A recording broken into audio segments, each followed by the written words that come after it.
የመጀመሪያ ቀን ያየችኝ ቀን እኔ መኪና እንደሌለኝ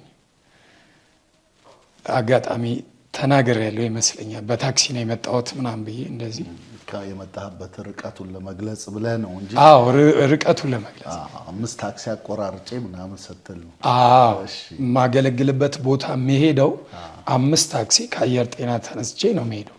ሲሄድ 5 ታክሲ ነው፣ ስመለስ ደግሞ 5 ታክሲ ነው የምጠቀመው ማለት ነው። እና 10 ደቂቃ አርፍጄ ነበረ። በአገልግሎቴ ቀድሜ ነው የምገኘው። ብዙ ጊዜ ቤትም አጥቢያ ስጋበዝ ጉባኤ ቀድሜ ነው የምገኘው። 11 ተኩል ከሆነ 11 ተኩል እዛ ጉባኤ ላይ ይገኛለሁ፣ ተንበርክኬ ጸልያለሁ።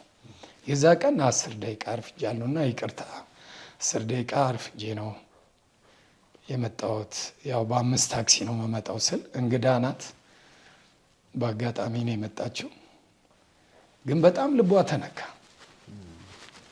እና ያው ፕሮግራሙን አድርገን ጨርሰን ስንወጣ አብረን ምሳ እንበላ ነበር። አብረውኝ ከነበሩ እንትን ጋር በቃ ወደ እኔ መታ ጠየቀችኝ። ፓስተር ሰለሞን ስንት ዓመት ነው ያገለገልከው?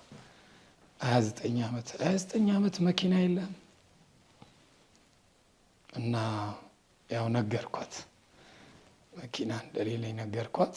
በጣም ልቧ ተነካ። እሷም እህት በቃ የኢየሱስን ፍቅርና ደግነት ያየውባት እህት ናት። ቤቷ እኔን፣ ባለቤቴ፣ ልጆቼን ጋበዘችን እና በቃ ከዚህ በኋላ መኪና ይኖራል፣ መንጃ ፍቃድ ካለች መኪና ይዘህ ብላ በጣም ቆንጆ የሆነች መኪና በእግዚአብሔር ጸጋና ምሕረት ለመጀመሪያ ጊዜ እንግዲህ ከ29 ዓመት አገልግሎት በኋላ እግዚአብሔር በዚህች እህት አማካኝነት መኪና ባረከችን።